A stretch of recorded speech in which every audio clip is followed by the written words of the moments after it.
I think we're live, Josh. All right, can you guys hear me?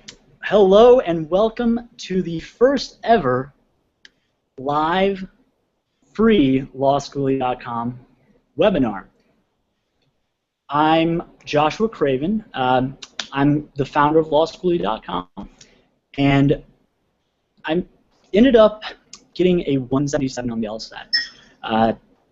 Didn't start that way though.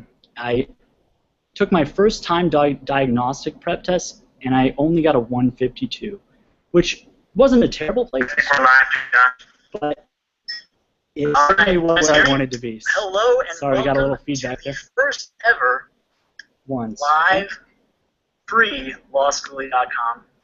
Josh, make sure that you have that window off. Yep, okay, there we go. Sorry about that. Anyway, so I started at a 152, and that wasn't where I wanted to be. I wanted to get into University of Chicago Law School, and that was pretty far away. 152 wasn't going to get me there. So I studied for about 3 months, and gradually over the course of those 3 months, I was able to increase my prep test score from a 152 all the way up to a 177, which is what I ended up earning on test day. And that 177 honestly was a life-changing experience for me. It allowed me to get into University of Chicago Law School, from which I recently graduated. And not only that, I got into University of Chicago with one of the biggest scholarships that they offered that year. So one of the best schools, one of the best scholarships. It was really a life-changing thing. And what we'd like to do is help give you guys a similar experience. We want you guys to excel at the LSAT. We want you guys to crush this thing. So today we're going to talk about 3 of the biggest mistakes in LSAT prep, so that you can avoid them and not make the same mistakes that Evan and I made, which will save you a lot of time, a lot of money, and honestly will help you out quite a bit. So I'm going to introduce my partner in crime here, Evan Jones. Evan? Hi guys. My name's Evan Jones. I'm from New Hampshire. I grew up with only one thing on my mind, which is skiing all the time. And I was trying to become a professional skier, and actually was kind of a low-level professional ski jumper before a broken back set me back on the academic path.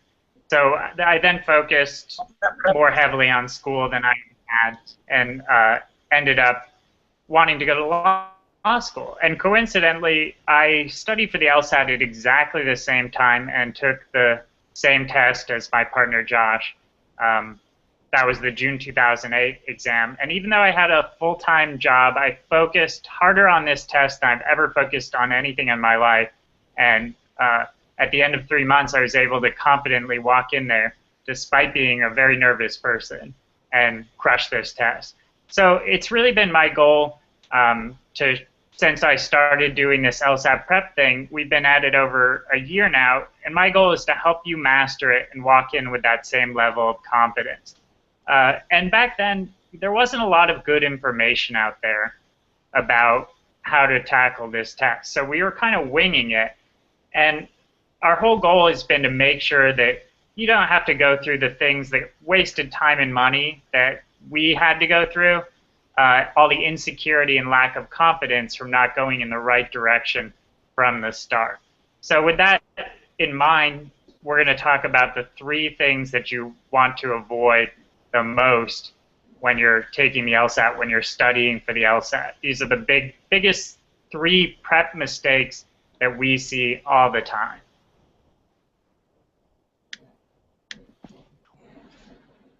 So the first one, and I think that this is one that's like the biggest pet peeve for me, is not studying intensely enough. All right?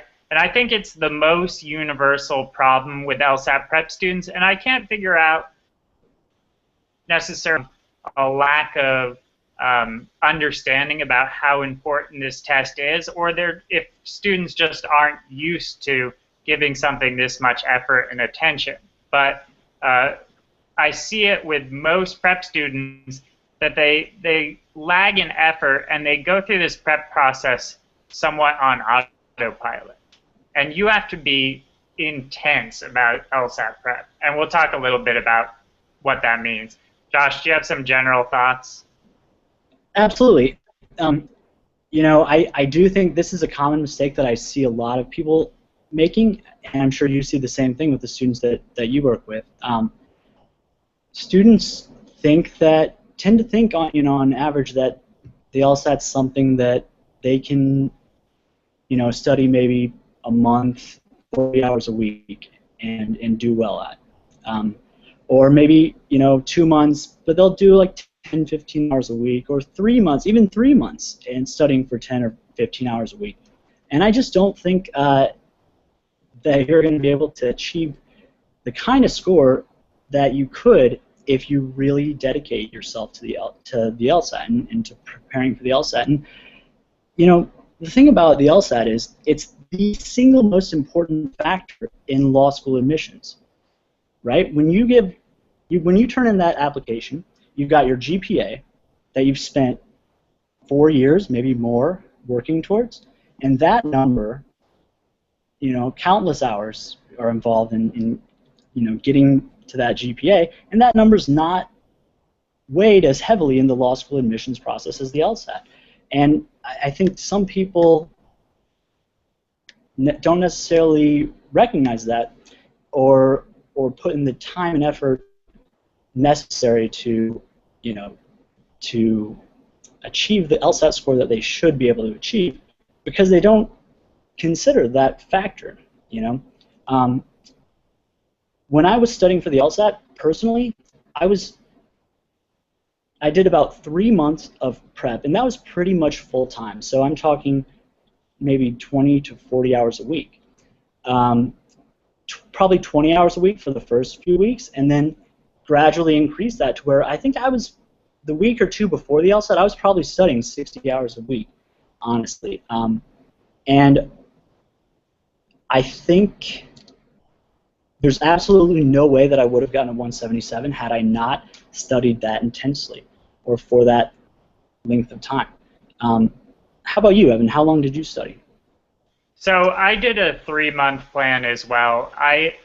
For me, I was working a full-time job, but it was one that didn't require any after-work commitments, no overtime. So when I would get home, I would study, you know, at least 3 to 5 hours every night for the whole first couple of months, you know, with a full day off once a week to totally rest my head and relax. And on weekends, I would bring a lot more focus and intensity to the process and probably study kind of a minimum 5 hours in there on the weekend. And, you know, I saw rapid and continuous improvement throughout that process because I was intense and I was engaged, you know, throughout the whole thing. I had my head in this LSAT thing way more than I've had my head in anything else before, and it worked, you know. And what we want to tell you is, if you want to do this process, commit yourself fully. Set aside 3 months, 4 months, 5 months where the LSAT is going to be your primary focus in life. Don't go out partying all the time. You know, Josh and I are very social guys. You know, I go out on weekends. I have, before the LSAT, I went out all the time. Since, I go out all the time. But during that time, I set aside all that social stuff and I focused on this test because it's just that important. You know, Josh and I were talking the other day about how much we think people would pay if they could buy a point on the LSAT. And I think the going price would be somewhere between $5,000 to $10,000 for every point is what people would pay, and it would make sense to pay that because of all the scholarship money and additional opportunities that come with raising your score even a little bit, you know? So when you think about it, this might be the best opportunity in your young life to put in work that has a huge payout. So bear that in mind. You just cannot overstate the value of this test. An average law school is judging your application file. About 75% of that is going to be laying on the LSAT. Maybe more like 66%, but it's massive. Don't think of this as just a test.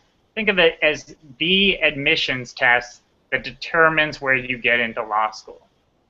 So, Evan, what about people who are taking a LSAT prep course with, say, Kaplan, Princeton Review, Blueprint, Test Masters, PowerScore, any of these guys? Do you think just doing that prep will be enough, or do you think that they're probably going to want to supplement that with outside resources?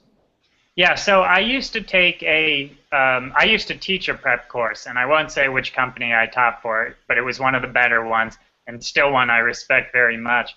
But even with that prep course, what I saw is students just going through it on autopilot. They're just doing the work that's on the syllabus, which was pretty light. They're just doing those class assignments, and then they show up for the 4 proctored tests that we give on the weekend, and that's it. That's all they do. And going through on autopilot like that is never going to get you out of like the 150s, low 160s area, at least not that I saw. Now, sometimes when I had tutoring students who would come to me, or the ones who would listen to my advice that they need to really bring a lot of effort on their own, I saw much, much better results. So if you think you can go through this on autopilot and just do a minimum amount of work without engagement, and you'll sort of absorb it by osmosis, just from kind of encountering the material a little bit each week, that's not what's happening. That's not going to work. This is an active, engaged process. If you want to learn it, you got to learn it the same way you learn any activity that you've taken seriously, any game or sport, by doing it a ton and just repeating it over and over until the skills that you've learned and the good strategies that you've learned become habit and become automatic. So again, we're saying if you do choose to commit to this, commit yourself wholeheartedly. And believe me, it doesn't get easier after the LSAT. Law school is something that you have to commit yourself to, mind, body, and soul, at least for 1L a year. So this is great practice to bring that level of intensity to what you do. Same in the practice of law. You know, if you can't do it here on the LSAT, you're frankly better off choosing another path, because this is a profession where you constantly have to bring intensity and you're constantly facing a lot of competition to do well. And that's the LSAT all over for you. Right. How many hours a week do you think the average law school student works? I mean, law school 1L a year has got to be close to a full-time job, if not a full-time job straight up. It'd be probably at least like 60 hours a week. Yeah.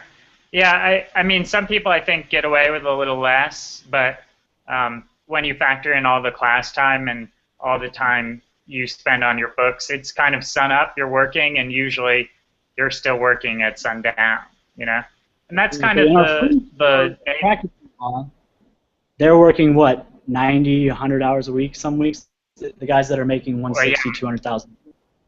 So it's, yeah, right. If you can't handle 30 or 40 hours a week of LSAT prep, then it's going to get increasingly difficult as you go through this process, I think. But that actually brings me to a question. I didn't work when I was prepping for the LSAT. Did you, Evan? And if so, do you have any tips for people that are trying to juggle, workload and school load and LSAT? Yeah, sure. So if you are working, which I did have a full-time job, I was working at a rehabilitation center where I was giving aid to students with problems, and what we do is we'd spend all day on our feet, so I would come home and I'd have a lot of energy. So that was a great type of job to be in. I know a lot of people can't choose what type of job they're in.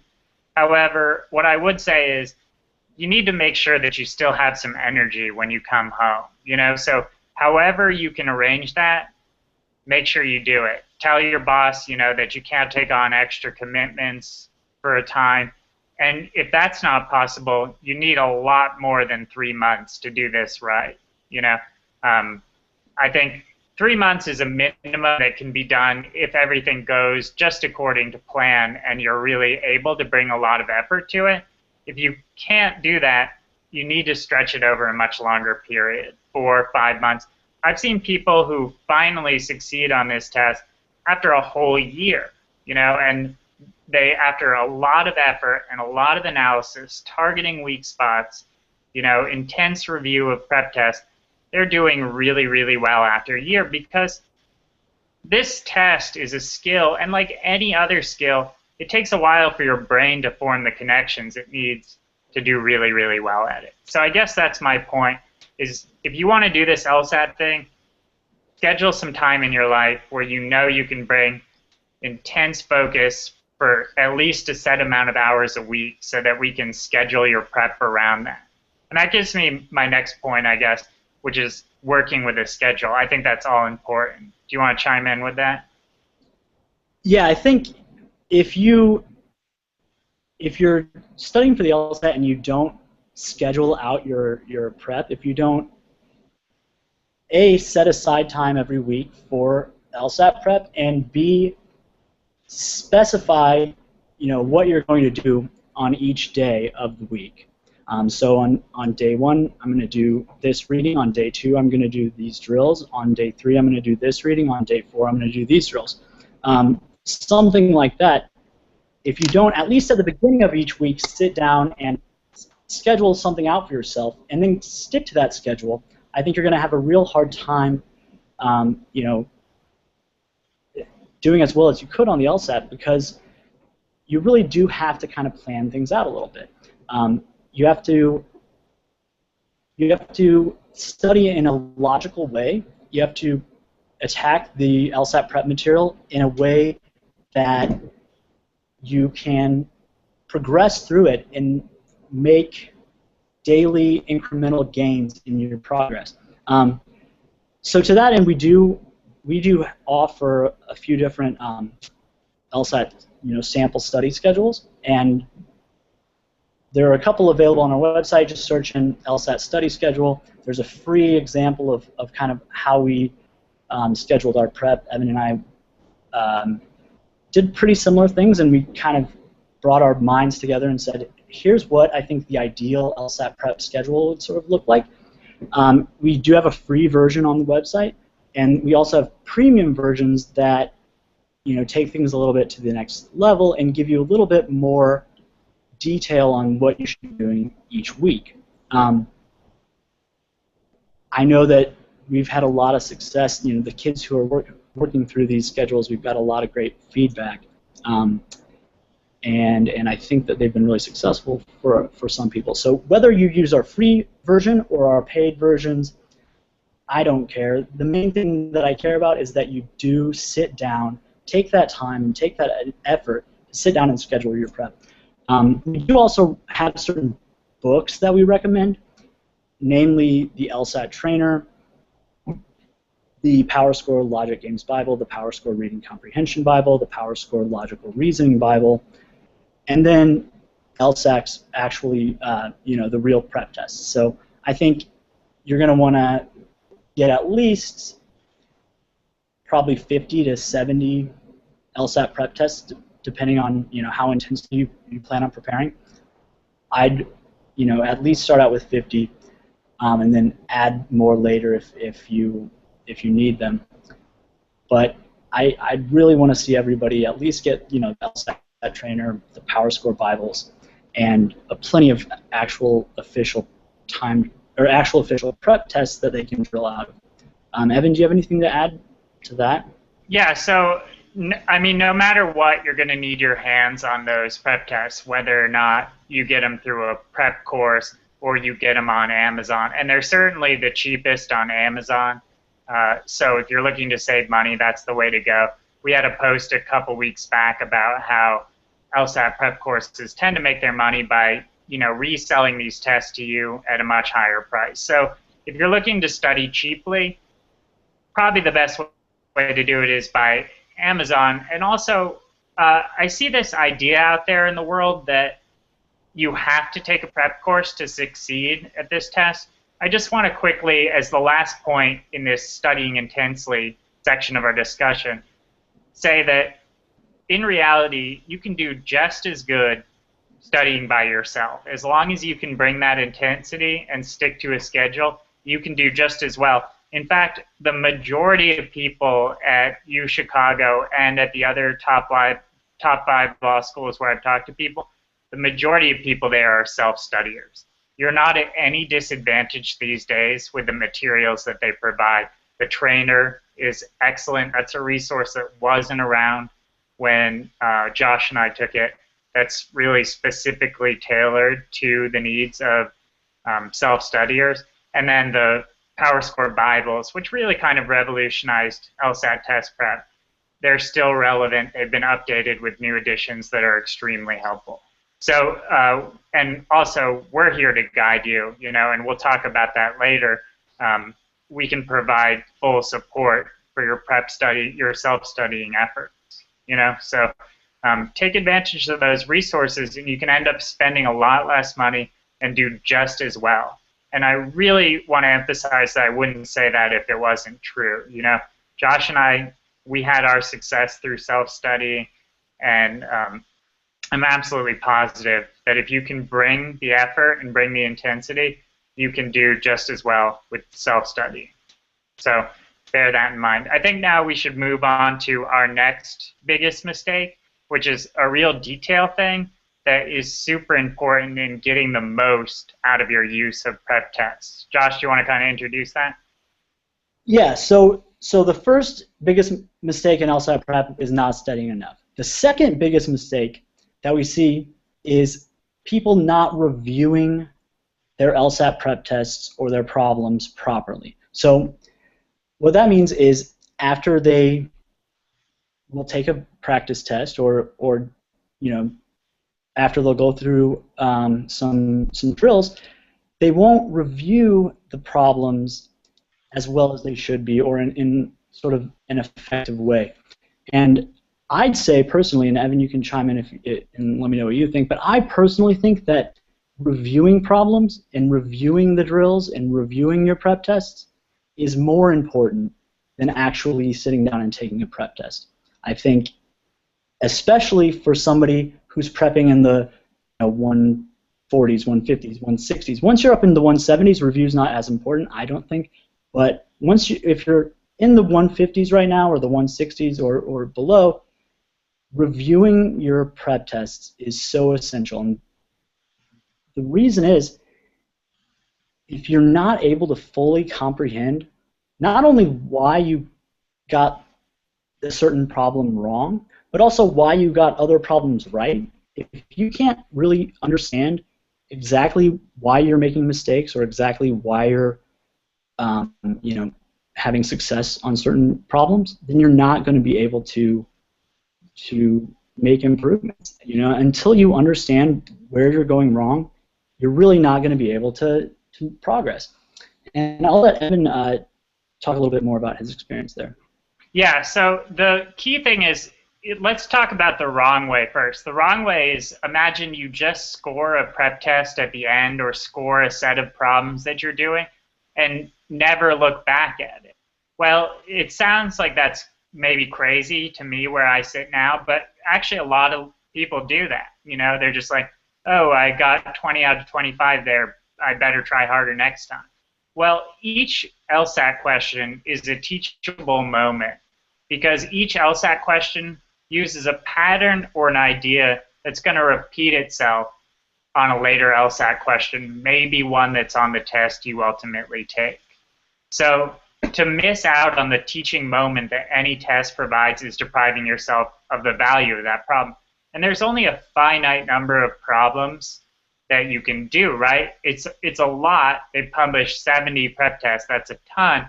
But they are a finite resource. And when you run out, you're kind of struggling for material to work with. So we want to get the most out of these prep tests over the 3, 4, 5 months that you study, right? So to do that, there's a fairly simple process that you go through. First, you take a set of problems that you're going to do. Maybe it's 10 LR questions or 1 logic game or 1 reading comprehension passage, and you do it. And at the beginning of your prep, you're going to be doing this untimed, right? So you do it, and then at the end, before you look at the answers to those, you go back over any problems that you found difficult, whether you think you got them right or wrong, and make sure that you understand everything you can about that question. Vocalize why you picked a correct answer and vocalize why the incorrect answers are wrong. Once you do that, then it's appropriate to look at the answers and then verify that you've thought through it correctly. And if necessary, review relevant material in your prep books to make sure that you're able to vocalize and understand why that right answer is right and why those wrong answers are wrong. Another thing you can bring in only at that point after you've done that, bring in some explanations and make sure you are thinking through it in a similar manner to how an expert would think through it. So that should always be the last step. But I will say that a lot of people use explanations purely to explain why they got certain questions wrong. That's not why you really use them. You use them so that you can approximate the thinking process of a master LSAT taker. So I know there's a lot of resources out there available to explain prep tests. We have available on our site the ones I think are the best, which is Graham Blake's LSAT Hacks. And we've got over 2,100 explanations that we've brought into our Mastermind study group as well. So there's places you can access these and use them in the review process. Josh, anything you want to add there? Yeah, I do think that implementing some sort of LSAT explanations can certainly be helpful. I just want to stress, and I know you said this, but I want to stress the importance of trying to think through things on your own before you resulting to those LSAT explanations. I think you want to really try and sit down and struggle with that question that you got wrong and try to work it out in your mind to the extent possible before resorting to, just reading an LSAT explanation from, either a prep course that you bought or from, LSAT Hacks or wherever you're reading it. First and foremost, you always want to spend as much time as it takes, really, with a problem to try and understand it yourself, and then using the explanations, figure out, okay, is my thought process aligned with, somebody like Graham Blake, or is it, if you're in the Mastermind group, does Evan's video explanation mesh well with how I, thought the process through? So explanations are great, but it's kind of a last resort after you... Yeah, a last step, a last step. Yeah, a last step, not a last resort, yeah, because I do think that even if you feel like you understand this problem and you're comfortable with it, I do think it's still important, whether or not you feel 100% confident on it, I think it's still important to go and check those explanations and see how an expert would do it, right? Yeah, for sure, 100%. And when using explanations, the key is just do not rely on them as a crutch. What I say is that with LSAT explanations, ultimately your goal is to leave with a complete understanding of each question that you approach.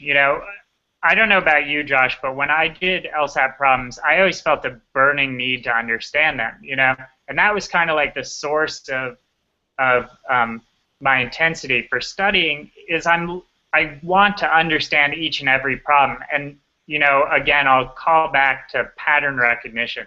It's so important because when you see something on any LSAT question, with a few exceptions, some weird game types, there's a good chance that you'll see that exact same thing on test day. So being able to see the pattern, recognize and understand it, makes it so your brain will be that much faster and have like a real aha moment the next time you see that. So really it's simple to me to make sure you understand every single problem, and then the next time you do it, it'll come that much faster and easier. And really that's how the process of getting better works. So, yeah, if you're reviewing problems properly, you're always making sure that happens. Yeah, and one more note that I'll make on this topic is it's also essential not only to review and and develop a good understanding of what you did, but also logging that. So you need to have some sort of spreadsheet on your computer or some sort of, notepad that for every prep test, after every drill set, make some notes. Say, oh, I got on this logic game section, I got 29 or 21 out of 24 questions correct, and I struggled with timing at the end, and the questions that I missed were on a grouping game, and here's what I did wrong. Just maybe take 5 minutes or so per section and just make some notes. Here's what felt good about this section. Here's what felt bad about this section. My timing was a little bit off. Next time I want to try this differently. I think maintaining a log like that was one of the biggest keys to my improvement, because if you try to keep it all in your head and say, I didn't do very well in grouping games, I need to improve grouping games, and so I'll go drill some grouping games on the logic game section. Well, unless you log your drills that you've done and log your prep tests that you've done, you're not going to see whether or not what you're doing is working, right? And so you might be doing the same thing over and over, or you might be focusing on a problem type that you're pretty your prep tests say you're pretty comfortable with, and you should really be working on, advanced linear games, which you're struggling with, right? And only by logging and tracking that sort of data are you able to hone in on your weaknesses and hone in on the problems that you're having, and that's how you fix things. You don't fix things by, just kind of doing things haphazardly, which goes back to our, talk about study scheduling earlier in this webinar. Scheduling things out, tracking things, logging things, this is how you make progress. It doesn't happen accidentally, and it doesn't happen haphazardly. So log, log, log. Review and log. Record everything you're doing. For sure. Okay, well, Evan? Yeah, I think let's just hit the last point, and for those of you, stick around because we've got a special offer afterwards. So the last point, and I think this is kind of a subsidiary point of our first one, which is you got to study enough. But the big thing that I want to emphasize is how important it is to take a lot of prep tests. Okay, now the first part of your prep, there you don't bring the timing component in at all, right? There all you're concerned about is accuracy and understanding, okay? And then 100% for even the first month, month and a half, sometimes even 2 months, you're just doing those problems untimed and making sure that you have complete understanding of them. However, at the end of your prep, a lot of people tend to skip what really is the most important phase, the time when you really learn to run and use your skills, and that's doing prep tests. Let me talk a little bit about what I've seen in my time as an LSAT tutor and classroom teacher. I'll see people who eventually end up in the 170s. Well, back when they had only done 2 or 3 prep tests, they were usually getting somewhere in the low 160s. Then after 5 to 10 prep tests, they're creeping up, to the middle 160s. After 10 to 15, they're looking at more a high 160 score. It's only then after they've got 20 to 30 full prep tests under their belt that they're really running and tend to then start hitting those 170 scores that are so precious. And I don't mean all of these tests being fully simulated prep tests, but what I do mean is doing a lot of timed sections. So what a typical week would look like for me is in the latter part of my prep when I'm really just doing the problems and reviewing them. A typical week for me would consist of 2 tests where I fully simulated testing conditions as carefully as I could. And then on other days, I'm doing a lot of timed sections to sort of address and target weak areas. Like say I'm lagging on LR, I'll do LR sections timed with a special eye towards whatever problem's giving me trouble lately. making sure I review all those problems extra hard. Say I'm having difficulty with flaw or assumption questions. Well, I'm going to spend a little extra time on those in review and maybe throw in some drills where I'm just hammering that type of problem. So the last month and a half or more of prep time is solely devoted to just hammering these problems into your brain by doing them over and over again.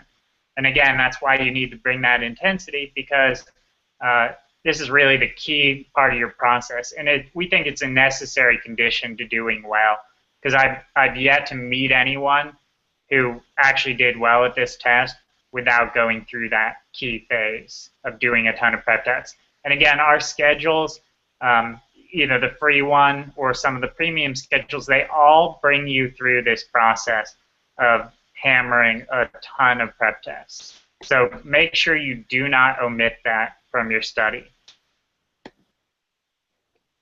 Yeah, that's really honestly where you see your gains. You're not really gonna.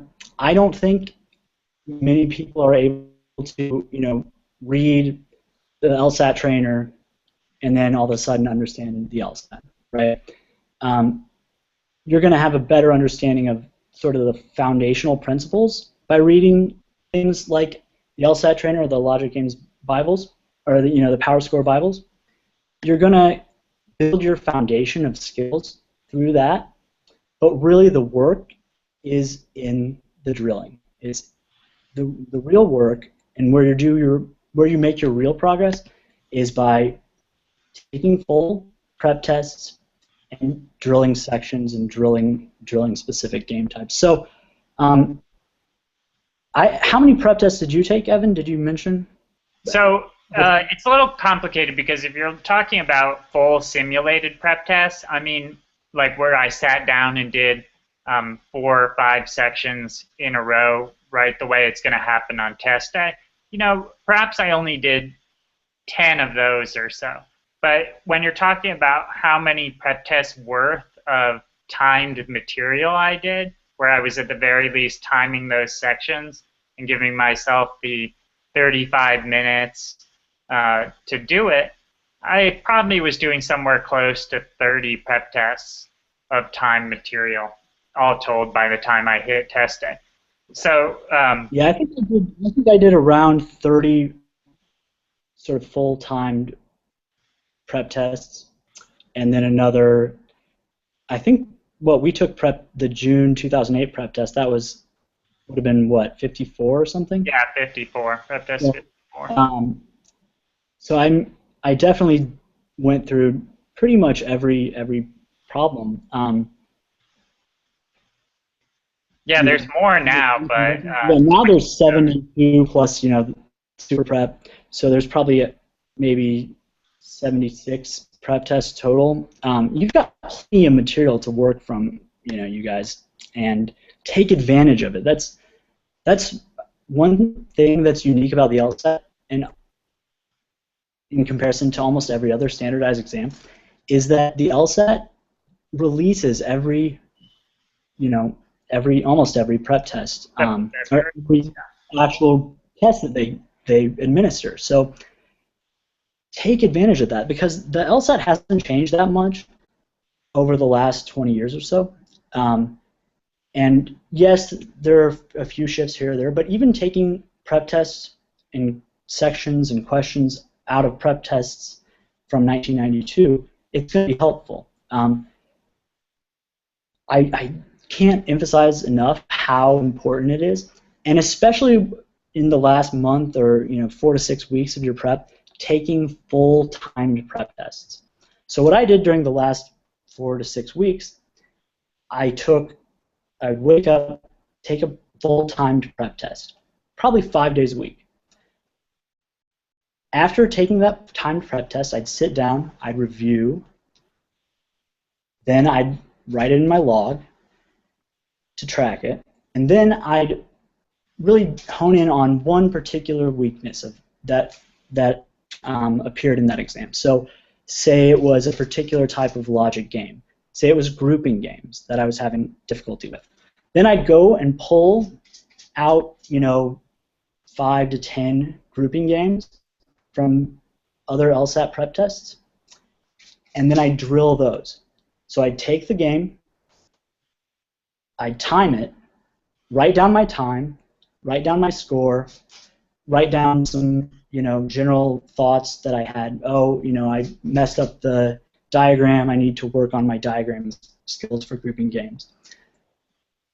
I do that for the 5 or 10, games that I had pulled out for drilling, and then I'd go back into the Logic Games Bible and read maybe the section on grouping games, the chapters on grouping games, or now you can go into the trainer and read that stuff to really hone in on a particular element, fix that element through drilling, then the next day wake up again, take another time practice test, and get another baseline, and then focus on developing another skill, right? Yeah. Is that sort of something that was familiar to you? Or yeah, totally. The only thing I want to clear up is, when you say taking 5 prep tests, taking one each day, I wouldn't say that I did that same thing, but I wouldn't say that I was always doing all the sections right in a row. Frequently, only 2 days a week would I do them all in a row, so I could know what that feels like, because that's how it is on test day. They're just boom, boom, boom, break, boom, boom. You have 3 sections, quick break, 2 sections right after it. On other days, I would often, even though I'm doing a full prep test worth of material, I would take time to review in between sections. And I think that can be more valuable because it's fresh in your mind what you just did, and then I move on after I've completed that review and maybe read the relevant material that I want to in my prep books, and then maybe drilled a few more things. Then I'll move on to the next section, do that, and then repeat and rinse and repeat. Is that a little bit like your process, or were you doing them all in a row? Well, so for me, I was actually, for me, during the last at least 4 weeks, I was actually doing a full-time test pretty much every day. Now, I wouldn't recommend that for somebody who's not in the sort of high 160s, low 170s, or above. Mm-hmm. If you're in the low 160s or the high 150s or the low or below, anywhere below that, you're really going to want to work on, on more drilling and less timed practice tests. But for me, when I was in the low 170s at that point probably, and I was maybe high 160s, maybe somewhere in the range of 167 to 172 or 173 per prep test. And for me, my big issue was sort of timing and putting all the pieces together on a single prep test. Because I had the foundation laid there, and I think at that point the important thing for me was to just get my sense of timing down and by working through full prep tests. Yeah. And I don't think that's something I would recommend until you're sort of in that range, high 160s, low 170s. Yeah, I would agree with that too, because at that point, really, you've got so few mistakes and so few weaknesses to address that it's almost better to pool them all together at the end of the day. Of course, it's going to depend on somewhat your personal style, whether you want to 4 days a week, do a fully simulated one with no breaks between sections, or whether you want to keep that to 2 days a week. For me, I think it's good to do things under more ideal conditions than you'll have on test day, and that way, you gradually work your way up to having the sub-ideal conditions that you'll face then more and more often in your prep, and you get used to doing the same things you were able to do with less than ideal conditions, and then you're really running at that point, So, yeah, I think that's pretty much in order. And if you're just starting out on your prep, say you're studying for the December or even February exam, I wouldn't worry too much about timing at all just yet. No, not at all. Really, really don't even time things. Don't take full prep tests. really what you're trying to do, if you're 4 months, 3 months, even 8 weeks out from the test, is really focus on developing those skills and those foundational skills. Timing doesn't matter just yet. We'll roll that element of timing in during the last 4 to 6 weeks, I think. I wouldn't ignore timing entirely. I would kind of make a mental note of, what I would do is I would write down, oh, this is how long it took me to do this game, or this is how long it took me to do this logical reasoning section. I just make notes, but I wouldn't do it because, if I didn't do a game in 8 minutes, I was going to freak out. I just did it to kind of track my gradual progress over time so that I could see, it used to take me 35 minutes to finish a logical reasoning test with 80% accuracy. Now I'm doing it in 35 minutes with 100% accuracy. And so you can kind of gauge where you're at. I do think it's something useful to track. And also, I think it's useful to get used to timing yourself and taking things, get used to looking at your watch, get used to running a timer. Not because you're worried about hitting it in under 30 minutes, but just because you're interested in tracking your progress and to see how you're doing. And really, if you're studying for, say, the February exam, I wouldn't be concerned at all if it were taking you, 70 minutes to finish one section of the exam. Yeah, in fact, slow it down, really take your time, and try to go for accuracy, not timing, up until the exam date approaches. Although I do think maybe throwing in maybe every other week a full-timed prep test just to kind of get a benchmark isn't a bad idea. Would you agree, Evan? Yeah, totally. Yeah, when you start off, do a diagnostic. It'll give you an idea what you're facing and give you a baseline to work from there, and that way you'll be able to track your improvement. Don't put a lot of stock in that diagnostic, though, because it really doesn't mean anything to where you'll score eventually. If you're doing things right, we can boost you to a score that you never previously thought possible, and that's really what Josh and I are all about, is getting you to your max potential, showing you how to do that. Josh, I think that should pretty much wrap it up for these 3 big mistakes that you need to avoid. Just a recursor or a little recap. Bring intensity. When you want to do this thing, you need to do it big time, all right?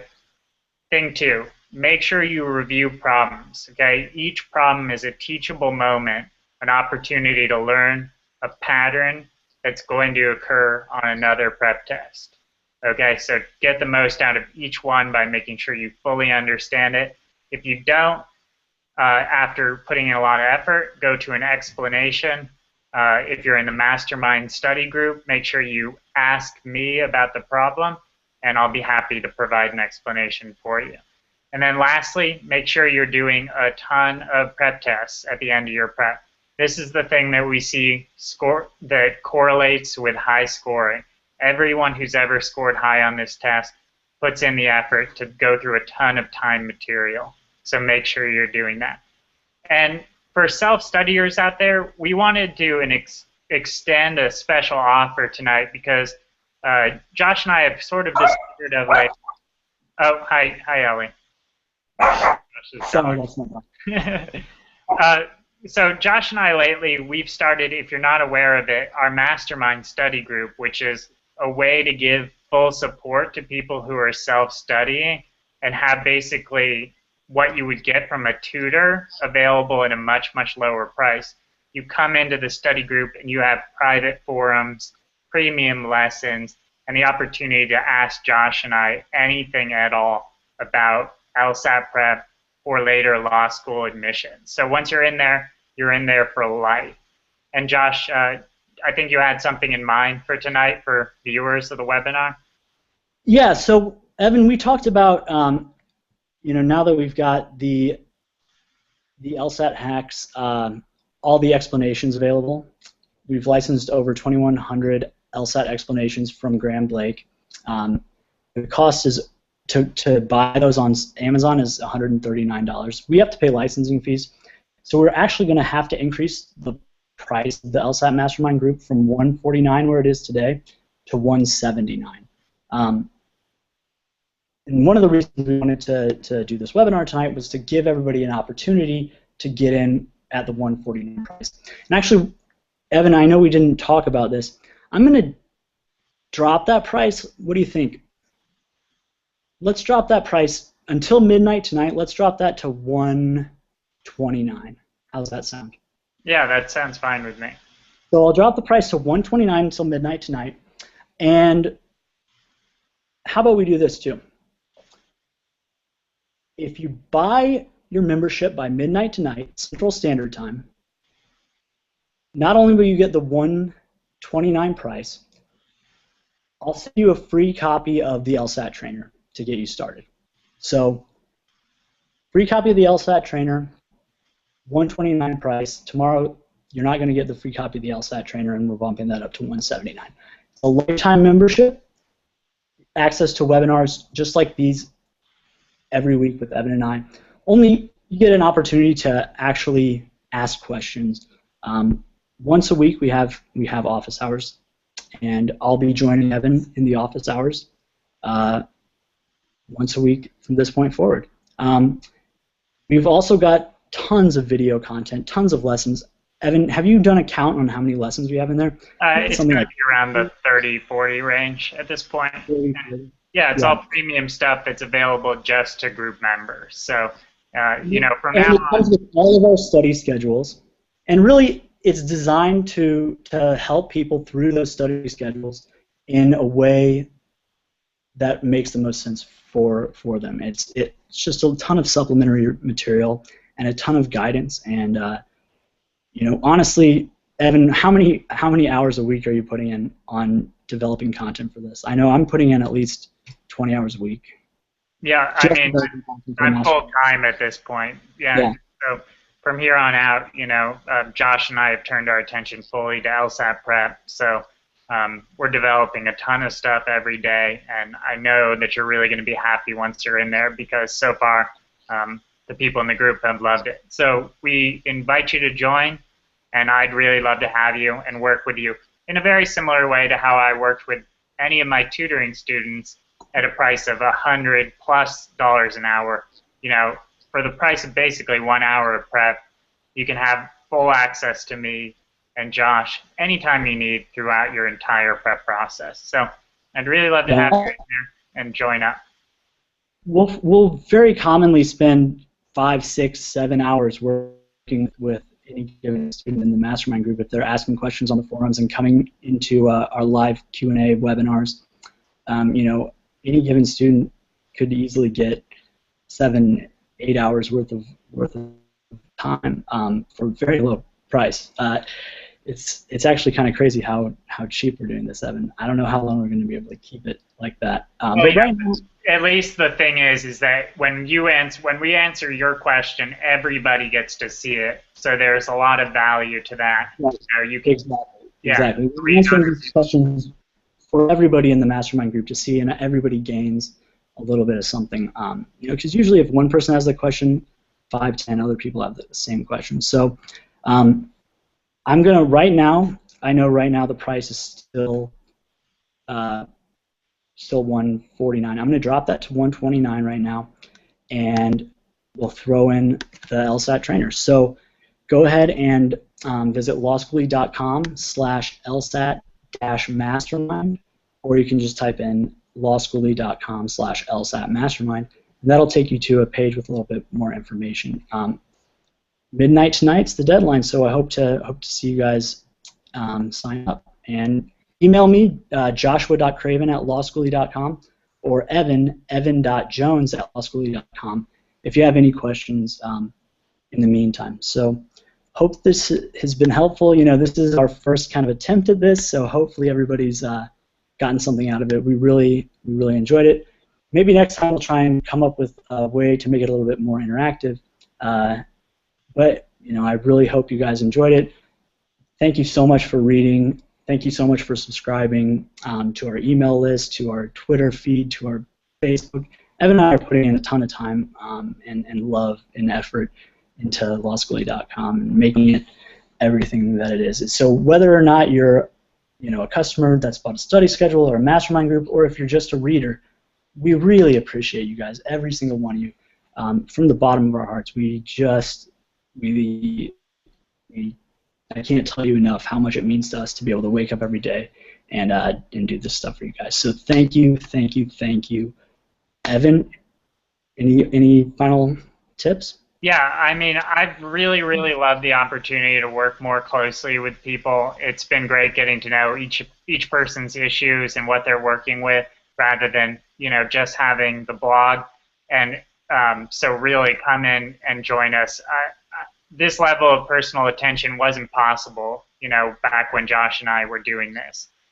I was in New Hampshire. There was no way back then I could have hired somebody to answer my questions, and it would have saved me a lot of time and money. So really, join up. I promise we're going to give you a level of support that really wouldn't have been possible, and that's pretty great. So I'm looking forward to working with you.